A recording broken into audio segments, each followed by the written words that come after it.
पढ़ने वाले हैं कोशिका। कोशिका कोशिका के बारे में। सेल। चलिए स्टार्ट करते हैं।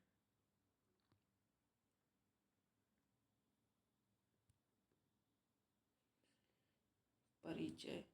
बायोलॉजी शब्द का प्रयोग सर्वप्रथम 1821 में लेमार्क, जो कहाँ के थे, फ्रांस के थे, और ट्रेविरेनस जर्मनी के थे। जीव विज्ञान। जीव विज्ञान दो भागों में बटा हुआ है, जंतु विज्ञान और वनस्पति विज्ञान। जंतु विज्ञान के जनक अरस्तु और वनस्पति विज्ञान के जनक थियोफ्रेटस को कहते हैं। वनस्पति विज्ञान के जनक थियोफ्रेटस को कहते हैं। अरस्तु ने हिस्टोरिया एनिमल्स नामक पुस्तक लिखा है, और थियोफ्रेटस की पुस्तक है हिस्टोरिया प्लांटनेचरम लिखा है।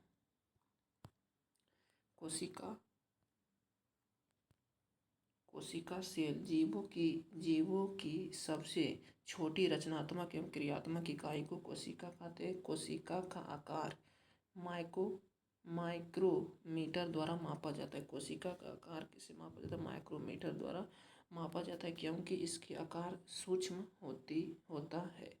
कोशिका में सर्वाधिक मात्रा में जल पाया जाता है। वैज्ञानिक नाम रॉबर्ट हुक ने कोशिका विज्ञान का जनक खोजा था। निर्जीव 1665 ईस्वी में। लुवेनहॉक ने कोशिका को खोजा था जीवित कोशिका में, और 1674 में। कोशिका सिद्धांत 1838 ईस्वी में स्लाइडेन एवं 1839 ईस्वी में स्वान ने दिया था। स्लाइडेन वनस्पति शास्त्रीय और श्वान प्रणाली प्राणी शास्त्री थे। एक में प्रत्येक जीव की उत्पत्ति कोशिका से होता है। प्रत्येक कोशिका स्वतंत्र होती है, किंतु सभी मिलकर कार्य करते हैं। कोशिका सिद्धांत का अपवाद। प्रियन बायराइड।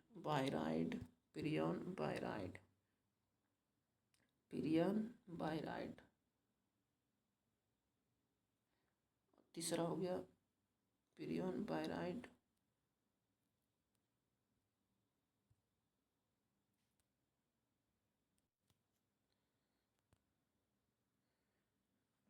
गया विषाणु। कोशिका के अंदर उपस्थित कोशिकांग। एक में कोशिका भित्ति, दूसरा में कोशिका झिल्ली, तीसरा में केंद्रक, चौथा में माइटोकॉन्ड्रिया, पांचवा में लवक, और छठा में गोल्गी काय, लाइसोसोम, राइबोसोम, तारक काय, अंतः प्राद्रव्य, जलिका और रसधानी। पहला पढ़ेंगे कोशिका भित्ति।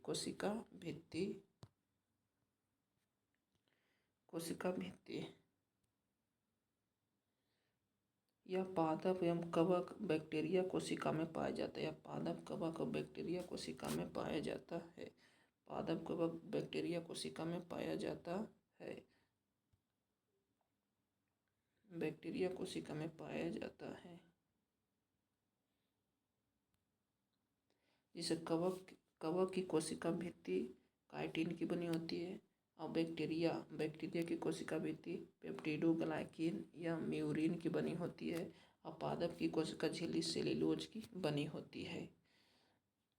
यह कोशिका को एक निश्चित आकार देता है। इसका निर्माण कोशिका द्रव से स्रावित पदार्थ द्वारा होता है।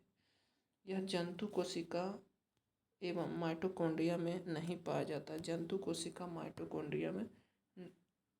पाया जाता है। कोशिका झिल्ली।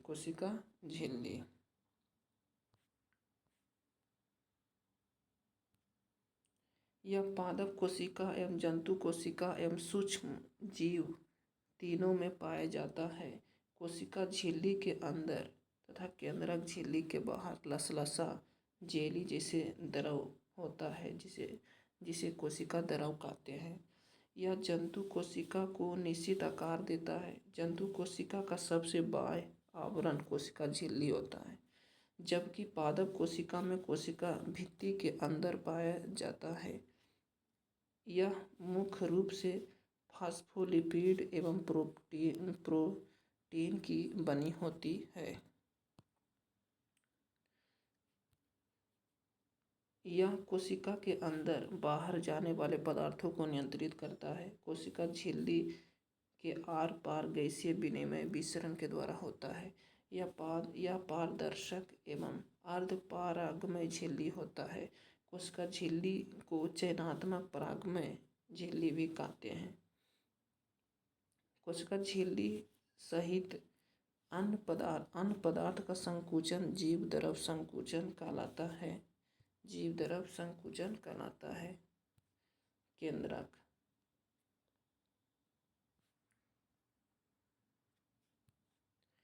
केंद्रक को कोशिका का मस्तिष्क या मास्टर भी कहा जाता है। यह पादप कोशिका जंतु कोशिका दोनों में पाया जाता है। यह कोशिकीय गतिविधियों को संचालित या नियंत्रित करता है। इसमें डीएनए आरएनए गुणसूत्र पाए जाते हैं। इसमें डीएनए आरएनए और गुणसूत्र पाए जाते हैं। डीएनए आरएनए और गुणसूत्र पाए जाते हैं।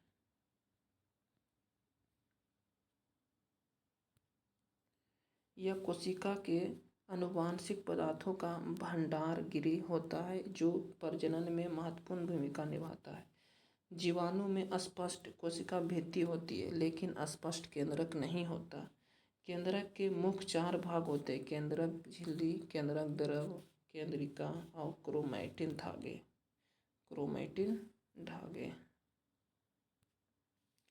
जीव द्रव प्रोटोप्लाज्म। कोशिका द्रव तथा केंद्रक द्रव को सम्मिलित रूप से जीव द्रव कहते हैं। कोशिका द्रव में ग्लूकोज का विघटन पाइरूवेट में होता है और जीव द्रव के सूखे भाग में प्रोटीन सर्वाधिक मात्रा में पाया जाता है। माइटोकॉन्ड्रिया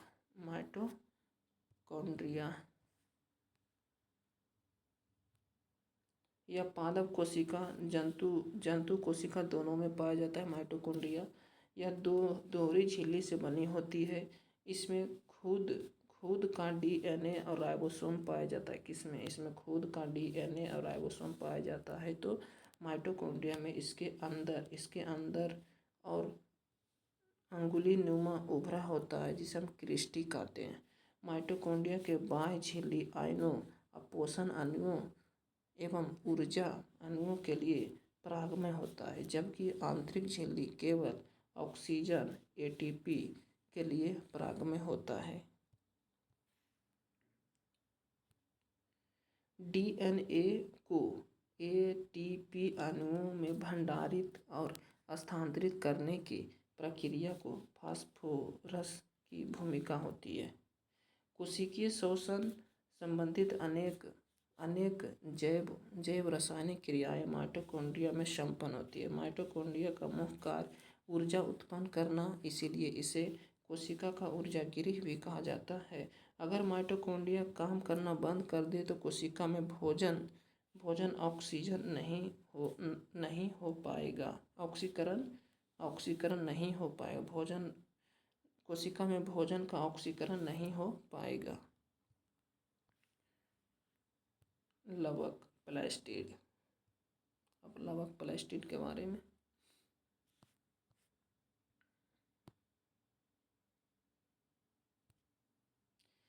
लवक दोहरी झिल्ली से बनी होती है। माइटोकॉन्ड्रिया भी दोहरी झिल्ली से बनी होती है। यह केवल पादप कोशिका में पाया जाता है। लवक के प्रकार: 1 में हरित लवक, यह प्रकाश संश्लेषण में सहायता करता है। हरित लवक क्लोरोप्लास्ट। वर्णी लवक क्रोमोप्लास्ट, यह पौधों में विभिन्न प्रकार के रंग प्रदान करता है। वर्णी लवक, इसे हम कहते हैं क्लोरोप्लास्ट। वर्णी लवक क्लोरोप्लास्ट पौधों को विभिन्न प्रकार के रंग प्रदान करता है। वो अवर्णी लवक ल्यूकोप्लास्ट या स्टार्च के रूप में भोजन ग्रहण करता है। स्टार्च के रूप में भोजन ग्रहण करता है अवर्णी लवक ल्यूकोप्लास्ट।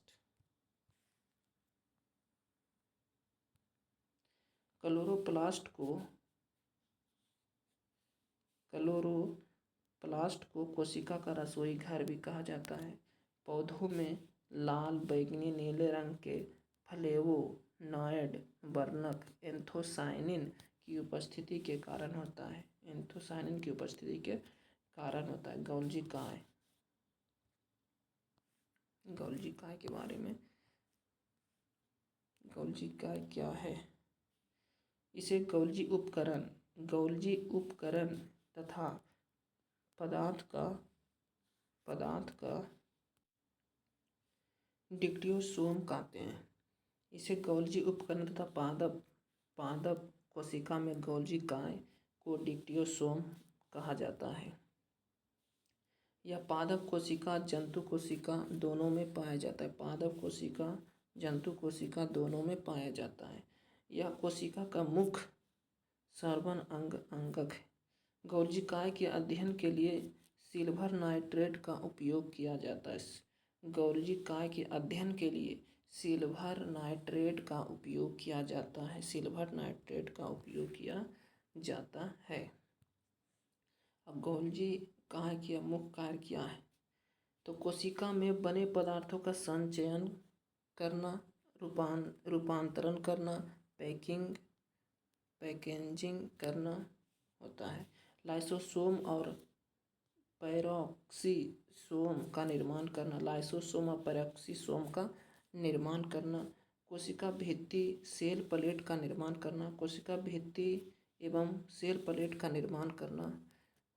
शुक्राणु के अग्रपिंड का निर्माण करना। शुक्राणु के अग्रपिंड का निर्माण करना। शुक्राणु के अग्रपिंड का निर्माण करना। जंतुओं में विभिन्न प्रकार के हार्मोन निर्माण में सहायता करना। सरल शर्करा को जटिल शर्करा में बदलना। सरल शर्करा को जटिल शर्करा में बदलना। सरल शर्करा को जटिल शर्करा में बदलना। पदार्थों का परिवहन करना। यूकैरियोटिक कोशिका के विनिर्माण में सहायता करना। यूकैरियोटिक कोशिका के विनिर्माण में सहायता करना। लाइसोसोम, 7वां हो गया लाइसोसोम। लाइसोसोम के बारे में पढ़ेंगे। लाइसोसोम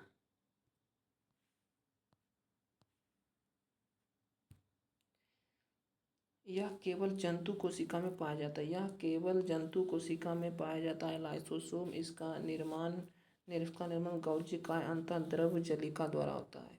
लाइसोसोम का निर्माण गोल्जी काय अंतःद्रव जलिका के द्वारा होता है। इसमें हाइड्रोलाइटिक एंजाइम पाया जाता है। लाइसोसोम में हाइड्रोलाइटिक एंजाइम पाया जाता है। लाइसोसोम जो होता है पाचक एंजाइम के संग्राहक की तरह कार्य करता है।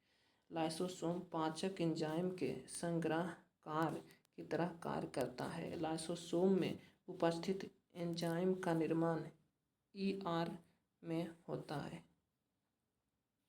लाइसोसोम को आत्महत्या की थैली भी कहा जाता है। लाइसोसोम को आत्महत्या के थैली भी कहा जाता है। लाइसोसोम में उपस्थित एंजाइम का निर्माण एंडोप्लाज्मिक रेटिकुलम में होता है। राइबोसोम। अब राइबोसोम के बारे में पढ़ेंगे।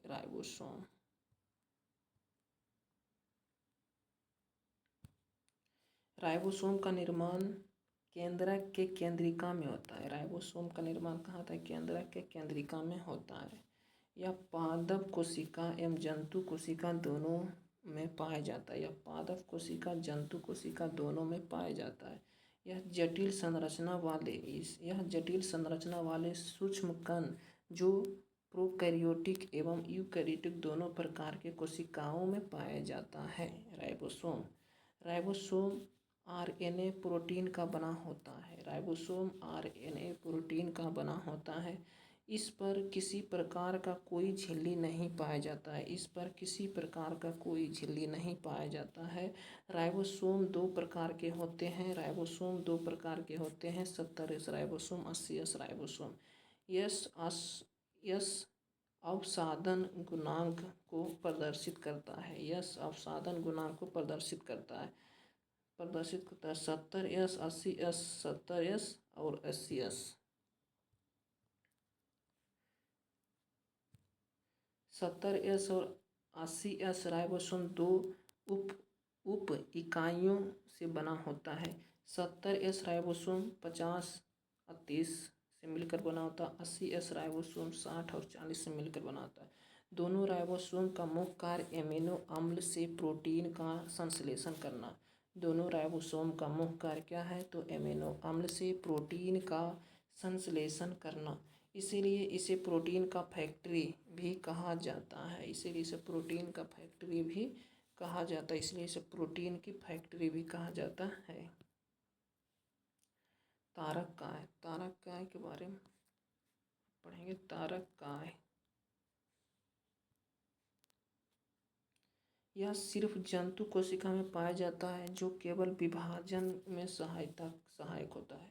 तारक काय सिर्फ जंतु कोशिका में पाया जाता है जो कोशिका विभाजन में सहायक होता है। जो कोशिका विभाजन में सहायक होता है। अंतःप्राद्रव्य जलिका, इंडोप्लाज्मिक रेटिकुलम, इंडोप्लाज्मिक रेटिकुलम ये हो गया राइबोसोम। न्यूक्लियस यहाँ हो गया।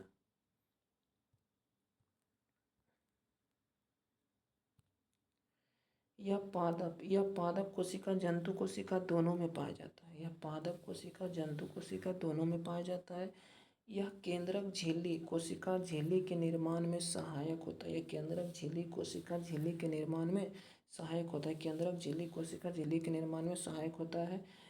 यह केंद्रक एवं कोशिका द्रव के बीच प्रोटीन के अभिगमन चैनल की तरह कार्य करता है। यह केंद्रक कोशिका द्रव के बीच प्रोटीन के लिए अभिगमन चैनल की तरह कार्य करता है।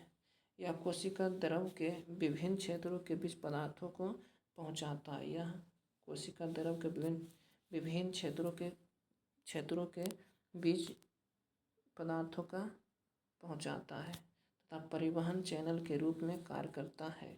यह कोशिका की कुछ जैव रासायनिक क्रियाओं का स्थान होता है।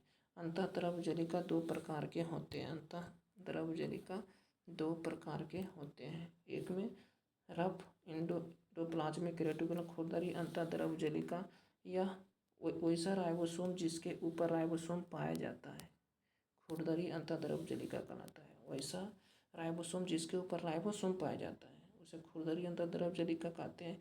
और यह प्रोटीन संश्लेषण में सहायता होता है। यह प्रोटीन संश्लेषण में सहायता होता है। स्मूथ एंडोप्लाज्मिक रेटिकुलम, चिकनी अंतःद्रव्यजलिका, चिकनी अंतःद्रव्यजलिका वैसा अंतःद्रव्यजलिका जिसके ऊपर राइबोसोम नहीं पाया जाता है उसे हम चिकनी अंतःद्रव्यजलिका कहते हैं। उसे चिकनी अंतःद्रव्यजलिका कहते हैं। यह कार्बोहाइड्रेट वसा के संश्लेषण में सहायता करता है। चिकनी अंतःद्रव्यजलिका कार्बोहाइड्रेट और वसा के संश्लेषण में सहायता करता है। यकृत कोशिकाओं में SER स्मूथ एंडोप्लाज्मिक रेटिकुलम और औषधियों और विषों का निरावीसीकरण कहते हैं। मतलब कि नष्ट करता है। औषधि और विषों को नष्ट करता है स्मूथ एंडोप्लाज्मिक रेटिकुलम। रसदानी,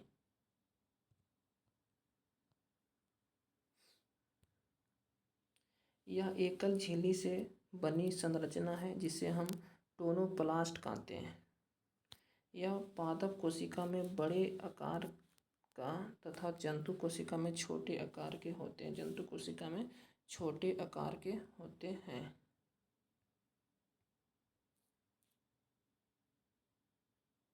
छोटे आकार के होते हैं। रसधानी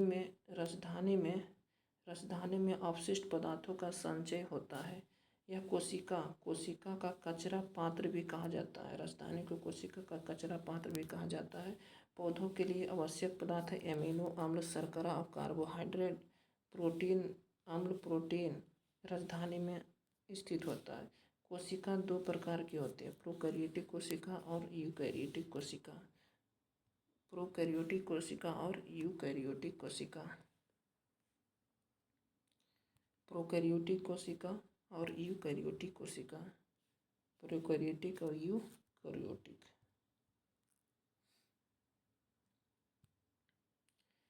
प्राचीनतम कोशिका होती है यूकैरियोटिक।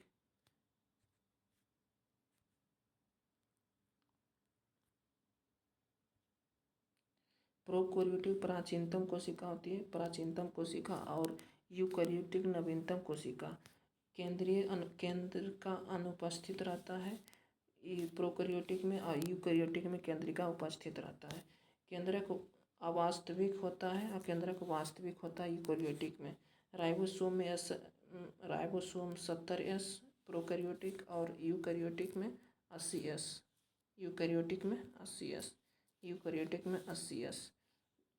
प्रोकैरियोटिक में डीएनए गोलाकार होता है, प्रोकैरियोटिक में डीएनए गोलाकार होता है, और यूकैरियोटिक में डीएनए सीढ़ीनुमा होता है, सीढ़ीनुमा। इसमें प्रोकैरियोटिक में केंद्रक झिल्ली अनुपस्थित रहता है और केंद्रक झिल्ली उपस्थित रहता है यूकैरियोटिक में, यूकैरियोटिक में उपस्थित रहता है।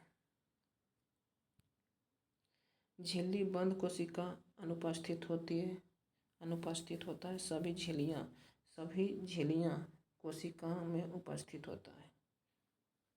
प्रोकैरियोटिक कोशिका में दिखने वाला एकमात्र कोशिकांग राइबोसोम है। प्रोकैरियोटिक कोशिका में दिखने वाला एकमात्र कोशिकांग कौन है? तो राइबोसोम है। प्रोकैरियोटिक का अपरिभाषित केंद्रक क्षेत्र केंद्रकाभ कहलाता है। कोशिका के आधार पर जीव दो प्रकार के होते हैं, जीव दो प्रकार के होते हैं, एक कोशिकीय और बहुकोशिकीय। केवल एक कोशिका के बना होता है उसे हम एक कोशिकीय कहते हैं, और अनेक कोशिका के से बना होता है उसे बहुकोशिकीय कहते हैं। जिसमें कोशिकीय अमीबा, पैरामीशियम, यूग्लिना, जीवाणु, क्लेमाइडोमोनास, और बहुकोशिकीय मछली, मेढक, मनुष्य।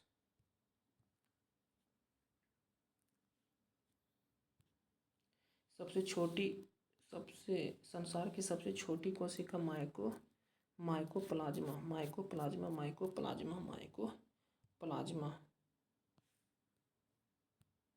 संसार की सबसे बड़ी कोशिका शुतुरमुर्ग के अंडे की कोशिका, शुतुरमुर्ग के अंडे की कोशिका जो होता है 170 mm से 135 mm,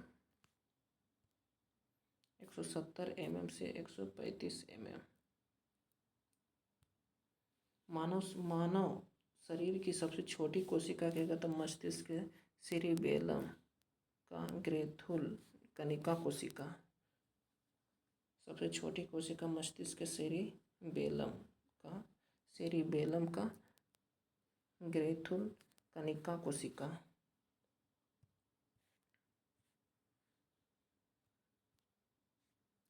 मानव शरीर की सबसे बड़ी कोशिका अंडाणु, और मानव शरीर की सबसे लंबी कोशिका न्यूरॉन। मानव शरीर की सबसे लंबी कोशिका तो न्यूरॉन कहते हैं, मानव शरीर की सबसे लंबी कोशिका तो न्यूरॉन।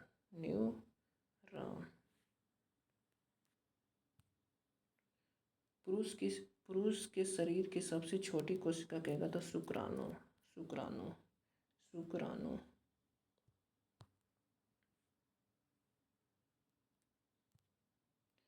पादप कोशिका जंतु कोशिका में अंतर। कोशिकांग, पादप कोशिका और जंतु कोशिका। कोशिका भित्ति जो है पादप कोशिका में पाया जाता है, पादप कोशिका में पाया जाता है, जंतु कोशिका में नहीं पाया जाता है, जंतु कोशिका में नहीं पाया जाता है। हरित लवक पादप कोशिका में पाया जाता है और जंतु कोशिका में नहीं पाया जाता है। केंद्रक जो होता है ना पादप कोशिका में पाया जाता है और जंतु कोशिका में भी पाया जाता है। केंद्रक जंतु कोशिका में भी पाया जाता है। लाइसोसोम जो होता है ना पादप में नहीं पाया जाता है, जंतु में पाया जाता है। राइबोसोम दोनों में पाया जाता है। अंतःद्रव जलिका दोनों में पाया जाता है। अब माइटोकॉन्ड्रिया भी दोनों में पाया जाता है। माइटोकॉन्ड्रिया भी दोनों में पाया जाता है। गोल्जी बॉडी भी दोनों में पाया जाता है। राजधानी भी दोनों में पाया जाता है। दोनों में पाया जाता है। याद रखना है लाइसोसोम सिर्फ जंतु कोशिका में पाया जाता है, पादप कोशिका में नहीं पाया जाता है। पादप कोशिका में नहीं पाया जाता है। और केंद्रक भी दोनों में पाया जाता है। केंद्रक भी दोनों में पाया जाता है। और कोशिका भित्ति सिर्फ पादप में, जंतु में नहीं। हरित लवक केवल पादप में, जंतु में नहीं।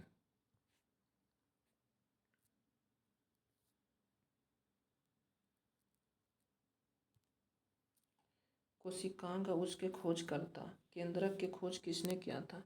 केंद्रक की खोज किसने किया था? रॉबर्ट ब्राउन ने किया था। कब किया था? तो 1838 में। 1838 में। माइटोकॉन्ड्रिया की खोज रिचर्ड अल्टमाइन ने किया था। रिचर्ड अल्टमाइन ने किया था। कब? 1890 में किया था। 1890। लवक की खोज किसने किया था? तो इर्नस्ट हैक्कल ने किया था। इर्नस्ट हैक्कल ने किया था 1865 में किया था। 1865 में किया था। गोल्जी काय की खोज किया था किसने? कैमिलो गोल्जी ने किया था। 1898 में किया था। लाइसोसोम की खोज डी डुवे ने। लाइसोसोम की खोज डी डुवे। गोल्जी काय की खोज कैमिलो गोल्जी और लाइसोसोम की खोज डी डुवे ने किया था 1855 ईस्वी में। राइबोसोम की खोज प्लेड ने किया था 1855 में। तारा काय की खोज किसने किया था? बेनेडन बोबेरी ने किया था। तो तारा काय की खोज किसने किया था? बोबेरी ने किया था 1883 ईस्वी में किया था। 1883 ईस्वी में किया था। गुणसूत्र की खोज किसने किया था? वाल्थर फ्लेमिंग ने किया था। 1882 ईस्वी में किया था। अंतःद्रव जलिका पोर्टर ने किया था। कब किया था? तो 1945 ईस्वी में। कोशिका भित्ति की खोज किसने किया था? तो रॉबर्ट हुक ने किया था। कोशिका भित्ति की खोज रॉबर्ट हुक ने किया था। 1665 ईस्वी में किया था। कोशिका झिल्ली की खोज किया था किसने किया था? नेगली ने किया था। कार्ल नेगली ने किया था 1855 ईस्वी में। राजधानी की खोज किसने किया था? तो लेवेनहॉक ने किया था। राजधानी की खोज किसने किया था? लेवेनहॉक ने 1676 ईस्वी में किया था।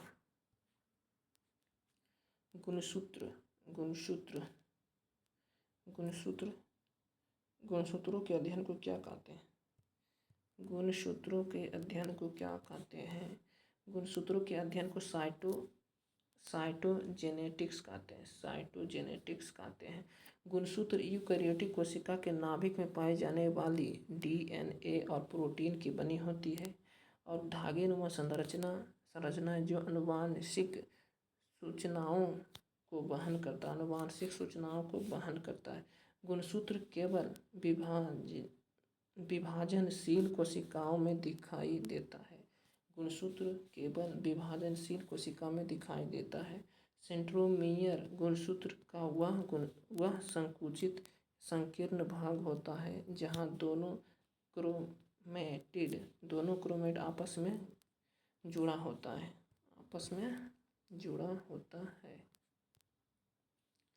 सेंट्रोमियर पर काइनेटोकोर नामक संरचना बनती है जो गुणसूत्र को दो भुजाओं में बांटता है।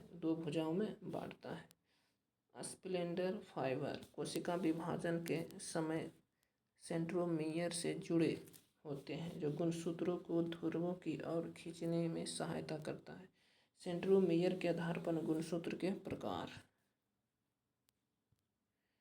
मध्य केंद्रीय गुणसूत्र बीच में होता है। दो भुजाएं बराबर होती है।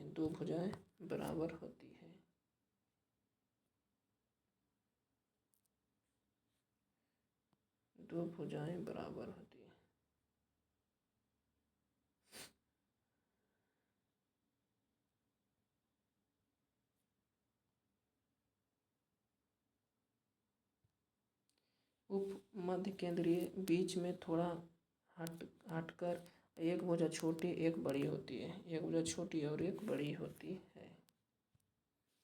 अग्र केंद्रीय सिर के पास होता है, एक बहुत छोटा एक बहुत बड़ा होता है, एक बहुत छोटा एक बहुत बड़ा होता है। अंतः केंद्रीय बिल्कुल सिर पर लगभग एक होता है, लगभग एक होता है। समजात गुणसूत्रों में संख्या 22 जोड़ी होती है। 22 जोड़ी होता है। मनुष्य के समान लक्षणों जिसे कद, रंग, बनावट को नियंत्रित करता है। लिंग गुणसूत्र एक जोड़ी होता है जो पुरुष का XY और महिला का XX होता है। लिंग निर्धारण का कार्य करता है। X गुणसूत्र का आकार गुणसूत्रों से बड़ा होता है, गुणसूत्रों से बड़ा होता है, गुणसूत्रों से बड़ा होता है।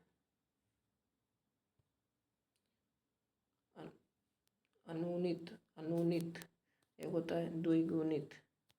जिन कोशिकाओं में गुणसूत्रों का एक सेट यन होता है और हाल्फ कहलाता है, जिसे शुक्राणु अंडाणु। द्विगुणित जिन कोशिकाओं में गुणसूत्र सेट 2n होता है उसे हम द्विगुणित कहलाता है, जिसे शरीर की समान कोशिका।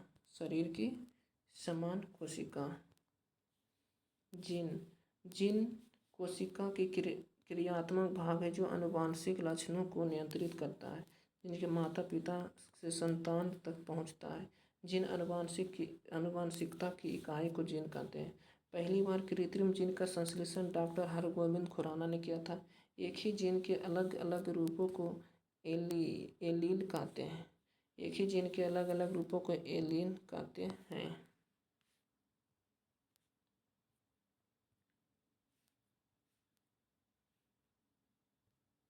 डीएनए और आरएनए में अंतर। डीएनए ऐसे होता है और आरएनए ऐसे होता है। डीएनए का पूरा नाम deoxy ribo nucleic acid. RNA का पूरा नाम राइबो न्यूक्लिक एसिड। इसमें डीऑक्सी राइबो न्यूक्लिक शर्करा होता है, इसमें राइबोज शर्करा होती है। यह प्रायः द्विसूत्री होता है, जिसकी खोज वाटसन एवं क्रिक ने किया था। यह प्रायः एक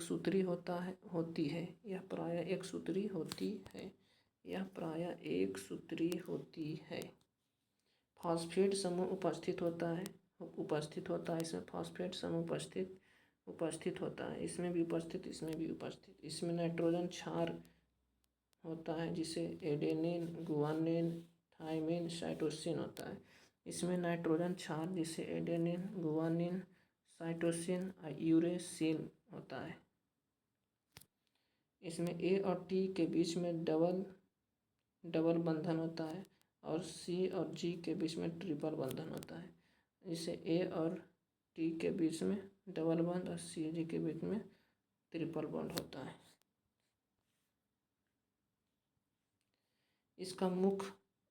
यह मुख्यतः नाभिक, माइटोकॉन्ड्रिया तथा प्लास्टिड में पाया जाता है।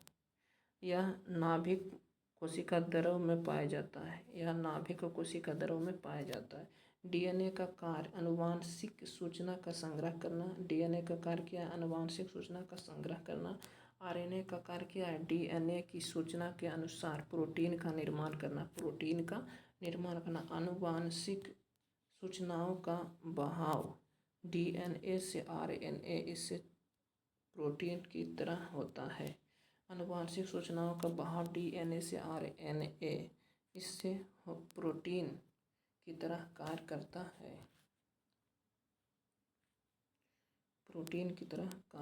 है। इसे में बोला प्रतिक्रिया। इसे डीएनए इस साइड से गया तो उसे कहते हैं अनुलेखन। ट्रांसक्रिप्शन। उसके बाद आरएनए से गया तो ट्रांसलेशन से प्रोटीन बनता है। ट्रांसक्रिप्शन डीएनए से, ट्रांसक्रिप्शन से आरएनए और आरएनए से ट्रांसलेशन से प्रोटीन होता है। और आरएनए से डीएनए बनना उसे कहते हैं रिवर्स ट्रांसक्रिप्शन। रिवर्स ट्रांसक्रिप्शन इसे कहते हैं। आरएनए 3 प्रकार के होते हैं जिसका कार्य अलग अलग होता है।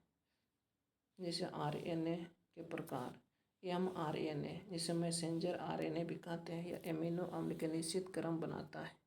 टीआरएनए से ट्रांसफर आरएनए कहते हैं, यह सबसे छोटी आरएनए होता है। यह एमिनो अम्ल को राइबोसोम तक पहुंचाता है। एमिनो अम्ल को राइबोसोम तक पहुंचाता है। आरएनए राइबोसोमल आरएनए इसे प्रोटीन का संश्लेषण करता है। यह प्रोटीन का संश्लेषण करता है। DNA fingerprint. डीएनए में उपस्थित नाइट्रोजन क्षार के निश्चित क्रम को डीएनए फिंगरप्रिंट कहते हैं। किसी भी जीव के डीएनए में नाइट्रोजन क्षार की क्रम निश्चित होता है जिसके आधार पर जो लक्षण निर्धारित होता है। डीएनए फिंगरप्रिंट की खोज एलेक जे फ्रेज ने की थी। भारत में डीएनए फिंगरप्रिंट लाने का श्रेय जो होता है लालजी टंडन सिंह को जाता है। भारत में डीएनए फिंगरप्रिंट संस्था हैदराबाद, चंडीगढ़ और लखनऊ में डीएनए फिंगरप्रिंट का उपयोग किया जाता है अपराधियों को पता लगाने में, आनुवांशिक रोग के उपचार में और प्राजीनी फसल में के उत्पादन में और संतानों के माता पिता के निर्धारण में। परासरण वह प्रक्रिया जिसमें पानी के अणु एक अर्धपरागमय झिल्ली के आर पार स्वचालित रूप से गति करते हैं, उसे परासरण कहते हैं। जल के अणुओं की गति जब वर्णात्मक परागमय झिल्ली द्वारा होता है तो उसे परासरण कहते हैं। तो उसे हम क्या कहते हैं? परासरण कहते हैं।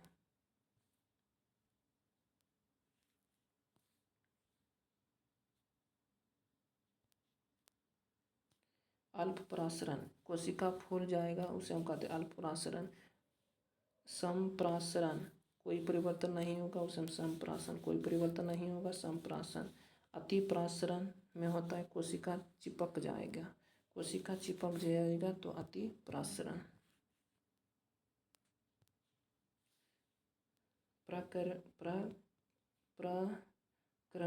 प्राक्रमित कोशिका मृत्यु के कोशिकीय और आणविक नियंत्रण को एपोप्टोसिस कहते हैं।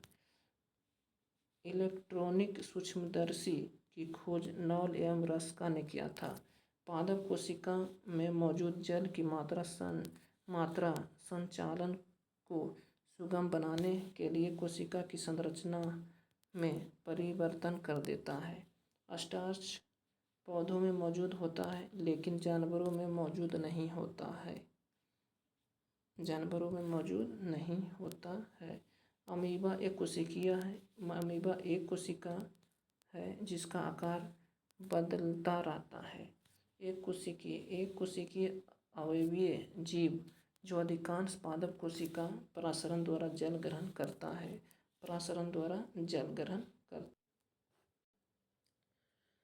कोशिका शब्द का प्रयोग सर्वप्रथम किसने किया था? अब ऑब्जेक्टिव में आगे थ्योरी समाप्त हो गया। अब ऑब्जेक्टिव, कोशिका शब्द का प्रयोग सर्वप्रथम किसने किया था? तो कोशिका शब्द का प्रयोग सर्वप्रथम रॉबर्ट हुक ने किया था। अब इसका डिस्क्रिप्शन देखते हैं। कोशिका शब्द रॉबर्ट हुक द्वारा किया गया। कोशिका की खोज रॉबर्ट हुक ने 1665 ईस्वी में, जबकि कोशिका सिद्धांत का प्रतिपादन जेकब स्लाइडेन एवं थियोडोर स्वान ने किया था। नाभिक कोशिका में उपस्थित सबसे बड़ा कोशिकांग है। नाभिक को कोशिका का मास्टर भी कहा जाता है। जीवों की मूल इकाई कोशिका को कहते हैं। कोशिका विज्ञान का पिता रॉबर्ट हुक को कहा जाता है। कोशिका सभी जीवित कोशिका की संरचनात्मक एवं क्रियात्मक इकाई है। यह सबसे छोटी इकाई है जो जीवन की सभी आवश्यकता क्रियाओं को कर सकता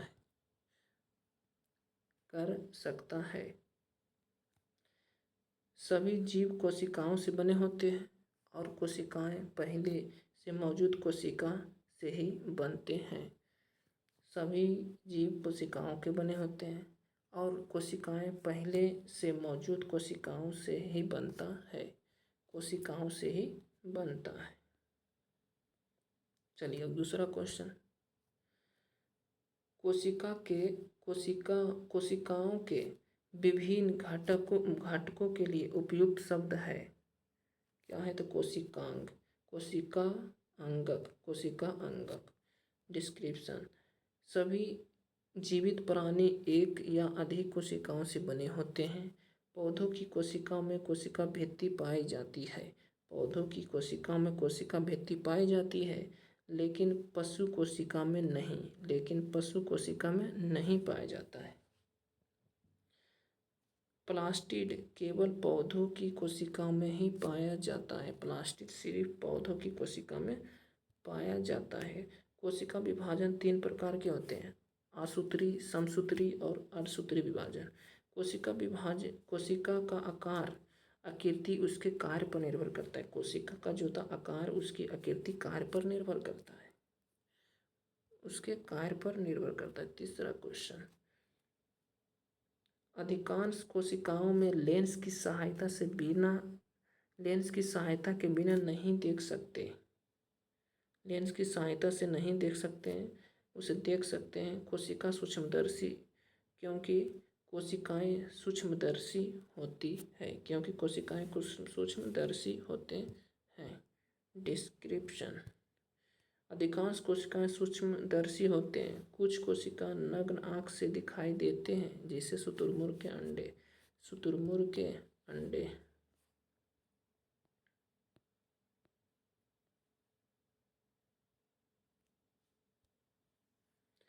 सूक्ष्मदर्शी का उपयोग कोशिकाओं को देखने के लिए किया जाता है। कोशिका झिल्ली पादप के आवागमन को नियंत्रित करता है। कोशिका झिल्ली पादप के आवागमन को नियंत्रित करता है। चौथा क्वेश्चन। कोशिकाओं की लंबाई, चौड़ाई, आकार को व्यक्त करने के लिए मापने का यूनिट क्या है? कोशिका को किस में मापते हैं? तो माइक्रोमीटर में मापते हैं। कोशिका को माइक्रोमीटर में मापते हैं। कोशिकाओं का आकार माइक्रोमीटर में व्यक्त किया जाता है। अधिकांश कोशिकाओं का आकार 1 माइक्रोमीटर से 100 माइक्रोमीटर के बीच होता है। 1 माइक्रोमीटर बराबर होता है 1 बटे इकाई दाएं सैकड़ा हजार 10,000 लाख 10 लाख 1/10 लाख होता है।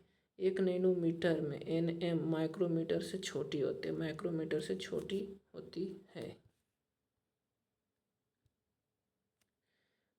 5वां क्वेश्चन। कपोल कोशिकाओं में नहीं होता है। कपोल कोशिकाओं में नहीं होता है। क्या नहीं होता है? तो लवक नहीं होता है। कपोल कोशिका में लवक नहीं होता है। डिस्क्रिप्शन। कपोल कोशिकाएं पशु कोशिकाओं को ही कहते हैं। कपोल कोशिकाएं पशु कोशिकाओं को ही कहते हैं।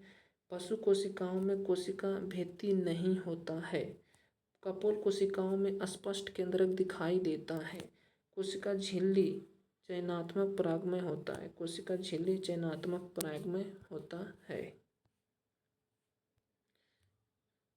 6वां क्वेश्चन। कोशिका किस भाग में कोशिकांग पाए जाते हैं? कोशिका के किस भाग में कोशिकांग पाए जाते हैं?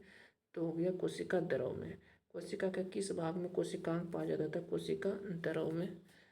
डिस्क्रिप्शन। कोशिका द्रव में सभी कोशिका अंगक पाए जाते हैं। कोशिका द्रव में जल प्रोटीन का मिश्रण होता है। साइटोप्लाज्मा कोशिका के आकार को बनाए रखने में मदद करता है। साइटोप्लाज्मा कोशिका के आकार को बनाए रखने में मदद करता है। कोशिका द्रव में कोशिका अंग तैरते हैं और उनका समर्थन करता है। कौन सा कोशिकांग अंग कोशिका के अंदर विषैले पदार्थ और औषधि ड्रग्स को आविष रहित करने में मुख्य भूमिका निभाता है? तो इसे क्या कहते हैं? सी में चिकनी अंतःद्रव जलिका, चिकनी अंतःद्रव जलिका कहते हैं। चिकनी अंतःद्रव जलिका में मौजूद कोशिका का एक महत्वपूर्ण अंग है। यह कोशिका में वसा कार्बोहाइड्रेट का संश्लेषण में सहायता करता है, शरीर में मौजूद दवाओं और अन्य विषाक्त पदार्थों को विषाक्त करता है और पानी में घुलनशील बनाकर शरीर को बाहर निकालने में मदद करता है। यह ग्लूकोज के स्तर को नियंत्रित करने में भी मदद करता है, ग्लूकोज के स्तर को नियंत्रित करने में भी मदद करता है। यह मांसपेशी कोशिकाओं में कैल्शियम आयनों को संग्रहित करता है और मांसपेशियों के संकुचन के लिए आवश्यक होता है, मांसपेशियों के संकुचन के लिए आवश्यक होता है। स्मूथ एंडोप्लाज्मिक रेटिकुलम गतिशील होता है और आवश्यकता अनुसार अपने आकार को बदल सकता है, अपने आकार को क्या कर सकता है? बदल सकता है। 8वां क्वेश्चन, एक कोशिकीय जीवों के संदर्भ में सही कथन चुनिए। एक कोशिकीय जीवों में सही कथन चुनिए। सही कथन चुनिए तो एक कोशिकीय जीव श्वास लेते हैं और जनन करते हैं। तो हाँ, एक कोशिकीय जीव श्वास लेते हैं और जनन करते हैं। एक कोशिकीय जीवों में केवल एक कोशिका के बने होते हैं जो जीव के लिए आवश्यक सभी कार्यों के लिए उपयोगी होता है। एक कोशिकीय जीव लगभग सभी वातावरण में पाए जाते हैं। ये जीव पर्यावरण के महत्वपूर्ण भूमिका निभाते हैं जो पोषक तत्वों को पुनः चक्रण करता है। कुछ एक कोशिकीय जीव जैसे बैक्टीरिया लवक का उपयोग औद्योगिक एवं चिकित्सा गतिविधियों में किया जाता है। ये जीव आमतौर पर द्विखंडन या बाइनरी विखंडन या मुकुलन बॉन्डिंग जैसे अलैंगिक विधियों का प्रजनन करते हैं। कुछ एकोशिकीय जीव के कुछ उदाहरण जैसे बैक्टीरिया, अमीबा, ईस्ट। 9वां क्वेश्चन, कोशिका झिल्ली की सबसे महत्वपूर्ण कार्य की वह है कि कोशिकाओं में प्रवेश करने वाले बाहर आने वाले पदार्थों को नियंत्रित करता है। कोशिका झिल्ली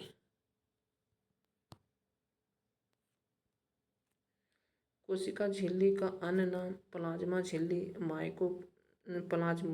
प्लाज्मा लेमा कहते हैं। पादप कोशिका में बाहरी झिल्ली जो कोशिका झिल्ली या आंतरिक झिल्ली प्लाज्मा झिल्ली कहा जाता है।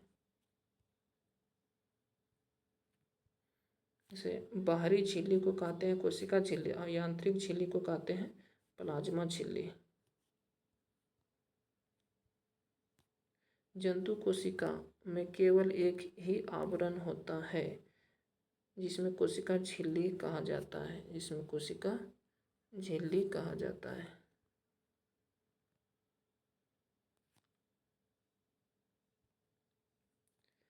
कोशिका झिल्ली का निर्माण फास्फोलिपिड और प्रोटीन से होता है। कोशिका झिल्ली द्विपरतीय संरचना होती है। पानी में घुलनशील जैसे सिर हेड,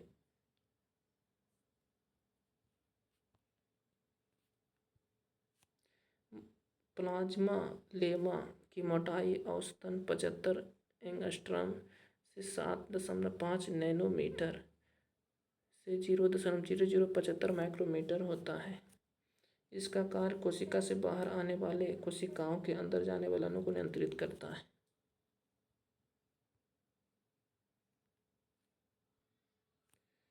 इसमें कौन सा कार्य राइबोसोम का नहीं है?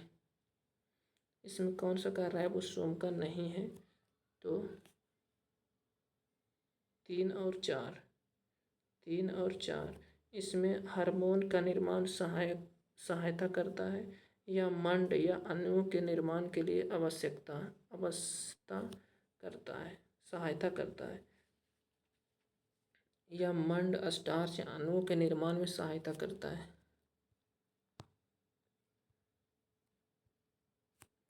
राइबोसोम की खोज प्लालेड नामक वैज्ञानिक ने की। इसे प्लालेड कण के नाम से जाना जाता है। राइबोसोम को कोशिका का सार्वत्रिक कोशिकांग भी कहा जाता है। राइबोसोम प्रोकैरियोटिक तथा यूकैरियोटिक कोशिका दोनों प्रकार की कोशिका में पाया जाता है। राइबोसोम में कोई झिल्ली नहीं पाई जाती है। राइबोसोम कोई झिल्ली नहीं पाई जाती है। राइबोसोम में कोई झिल्ली पाई नहीं जाती। ई कोली नामक जीवाणु में कुल 10,000 राइबोसोम पाए जाते हैं।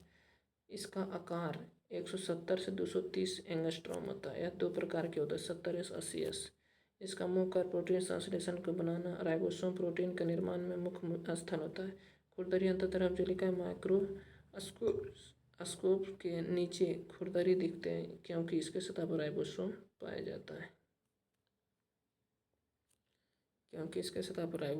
जाता है।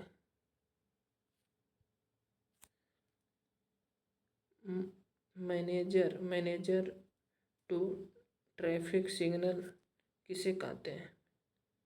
ट्रैफिक सिग्नल किसे कहते हैं? तो कहते हैं गोल्जी काय को कहते हैं। इसकी खोज 1898 ईस्वी में कैमिलो गोल्जी ने किया था। इसका नाम बिल्डिंग पैकर्स या ट्रैफिक पुलिस भी इसे कहते हैं।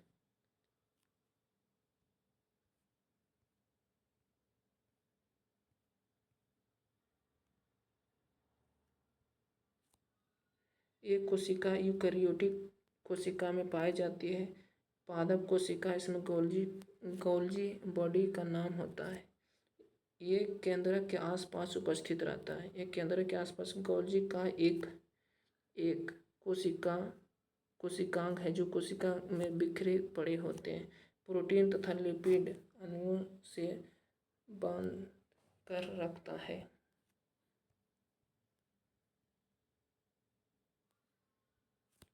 गोल्जी बॉडी टीआरएनए की सहायता करता है क्योंकि टीआरएनए में स्थानांतरण आरएनए प्रोटीन अणुओं को लेकर होता है।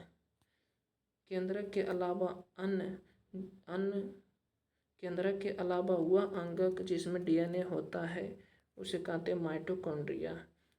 अगर इसी सीरीज़ को चलाने के लिए चलते रहेगा, उसके लिए सब्सक्राइब करें, ज़रूर कर लें और शेयर भी करें। और एस के झा का बुक पूरे समाप्त करेंगे इसी तरह से। जय हिंद।